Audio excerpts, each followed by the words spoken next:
In this video, I'm asking whether the Ukrainian conflict is winnable for Russia. And the long and short of it is that it is winnable.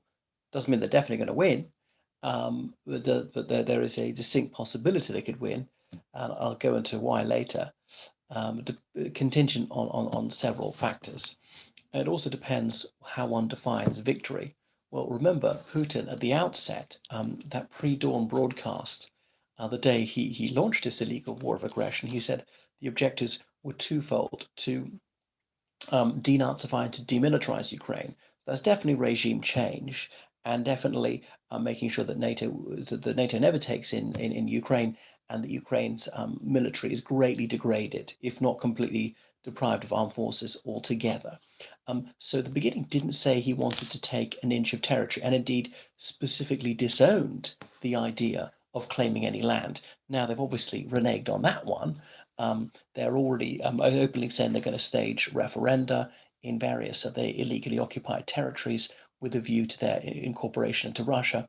At that bizarre National Security Council meeting 2 days before they launched the war, it was Sergei Narishkin blurted it out, said, yes, I agree with Donetsk and Luhansk becoming part of Russia. And Putin, even he was amused, said, that's not what we're discussing. We're saying, do we recognize independent countries? So, but that stage is obviously preparatory to Russia then attempting to integrate them into the Russian Federation. Anyway, so why is it winnable for Russia? Despite all their weaknesses, they've got more troops than the Ukrainians do. Obviously, not a lot of them are deployed there. Ukraine is outnumbered by Russia 3.5 to 1. Russia's got an awful lot more resources they could throw into the fight. We hear this thing about 10,000 tanks. Now, some of those are in mothballs. Some of them, they're lying, just don't even exist, I would guess, as they lie about everything. And maybe not all workable, had to be cannibalized for spare parts. But even taking that into account, they do significantly outnumber the Ukrainians in armor. And ultimately, the Russians have got nuclear weapons, chemical weapons, biological weapons. So the war is going really badly. That's when Russia might sort of go nuclear, not to try and kill all Ukrainians, but a tactical nuclear strike to kill troops over several square miles. But so that they could do that to one of Ukraine's best units. But how would the world respond to that? That's why sanctions haven't been ratcheted up to 100%. As at that point, Western countries could say no medicines, no medical equipment, no food, cut off all transport to and from the Kaliningrad exclave the moment access and egress from there is allowed, and the transport of certain goods. There are $300 billion in Russian assets in Western countries would not just be frozen, confiscated, given to Ukraine. This might horrify even China. So that's why, I mean, Putin would be reluctant to do this. Now, much depends on how much punishment the Ukrainians are willing to soak up. War weariness may set in there too. And, Ukrainians don't want to get killed or wounded more than anybody else. And that there are Ukrainian women who've left the country might say, well, we don't want our male relatives killed. Remember, some boys left age 17, turned 18, will be called up by compulsory military service. Their mothers and sisters abroad said, "No, we're keeping him. We don't want him to be sent into the conflagration." And so people are realizing this is a war with high casualties. I mean, 60,000 deaths is a fairly conservative estimate between military personnel on both sides and civilians. And for every one killed, there are about 3 wounded, as well as the European Union estimated last month that it's done over 750 billion euros of property has been destroyed or damaged. Well, that's what it costs to repair all the damage already, and this could go on for years to come. I mean, I think it's going to go on for several more months at least, not years. Muggins here thought it'd be over in 6 weeks, but I mean, everybody got it wrong because the Russian military was far more incompetent than anyone realized, especially the Russian military themselves, and the Ukrainian fighting spirit was far more ferocious than anybody had allowed for.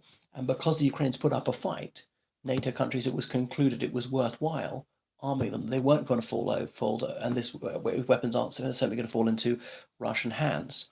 And the longer it goes on, the greater the concomitant advantage the Ukrainians have derived from these shipments of Western armaments. Of course, they've been trained on them now. But obviously, Western countries may eventually get fed up of the cost of supporting the Ukrainians or millions of Ukrainian refugees, and that's what Putin's banking on, his defeat on the Western home front, even though the Western countries are not actually engaged in the conflict themselves. That he might be able to scare them with nuclear blackmail. There's even a 1% chance that he'd launch a Third World War, a thermonuclear conflict, then the West will back down. So the rule by fear. That's how he rules his own country, terrorizing people, and that's why he's murdered several thousand of his own civilians since he's come to power, mostly Chechen civilians, but all sorts of dissident journalists killed in Russia and abroad. Anyway, but the Ukrainians are being more proactive. They attacked a Russian airbase in Crimea, which is, of course, is Ukrainian sovereign soil, but Russia's been illegally occupying since 2014. They held a referendum there. They announced that it was being reintegrated into the Russian Federation. Now, if they'd held on a completely fair basis, the pro-Russian side would very likely have won, but not by 90%, which Moscow said. But even if most Crimeans do want to belong to the Russian Federation, that doesn't legally make them part of the Russian Federation. The international community recognizes part of Ukraine. Moreover, any referendum has to be supervised by the Ukrainian authorities, not the Russian authorities. Anyway, so and Russia's said that one person was killed at this explosion at that airbase. Now, I wouldn't believe that at all, but there's got to be some more people killed. So there was some ammunition dump was blown up. And remember, Russia warned Ukraine not to do this. There'll be hell to pay if you attack Crimea, because that's our home territory. Well, Russia's being attacking Ukraine's home territory, land that even Russia recognizes as Ukrainian. So why should Ukraine not respond? Anyway, Crimea is Ukrainian. Anyway, so we'll see what Russia's going to do now that this Rubicon has been crossed. There's a new aid package announced by the United States, but disappointingly, it doesn't include ATACMS. So ATACMS, they're like one big missile, about as big as 6 of the ordinary ones that fire by HIMARS, and a much longer range, a much bigger explosion. One of the key battles for Kherson, which is in western Ukraine now, the city just on the west bank of the river Dnieper. And there are 2 bridges, Antonivsky Bridge, the road bridge, there's a rail bridge, and it's 25 meters wide. So I mean, several small explosions, a few holes in the bridge. Heavy vehicles can't go over it. Ordinary vehicles can go over it. It's traversable by foot. But ATACMS would just blast such a big hole in it, it'd be unusable, probably even for pedestrians.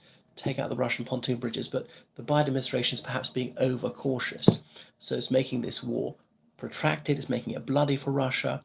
It's making it expensive, but it's not necessarily making it a losing proposition for Russia.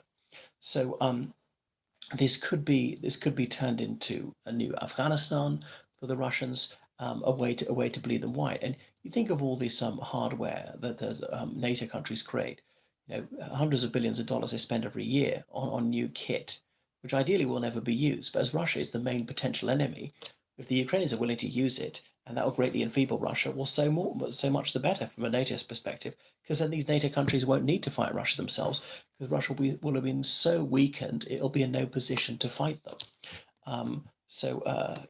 You use it or lose it. What's it there for? I mean, not to fight a war unnecessarily, but a war has already been started unnecessarily by Russia. We'll then learn a very painful lesson. And obviously, it's an awful pity, because there are many very good Russians, and I'm not so blinkered or imbecilic as to think that all Russians are evil or all Ukrainians are good, or that there's no justice whatsoever to Russia's claims. There probably never was an armed conflict in which one side's cause was 100% good and the other was 100% evil, or that the conduct of one was 100% blameless and the other one was 100% culpable. It's not like that. In individuals, is a mixed bag. A nationality is a mixed bag. We're often a strange amalgam of good and evil. But even having taken that into account, this conflict is very clear cut, that the Russian state is very much in the wrong. And there's some Russians who have the guts to recognize that's the case. And it doesn't make them anti-Russian, it makes them more patriotic. Dissent is patriotic. I think it was Karl Schurz who said that, trying to avoid your country fighting an unnecessary, unjust, and disastrous war is the highest form of patriotism. And it takes immense moral courage to do that. And obviously, Putin is exploiting jingoism and people's honorable national pride to try and make them support this illegal war of aggression. So thank you for watching my channel. Please, look at my website, George from Ireland, and subscribe to me on Patreon, donate on PayPal, georgecallahan79 at gmail.com. Goodbye.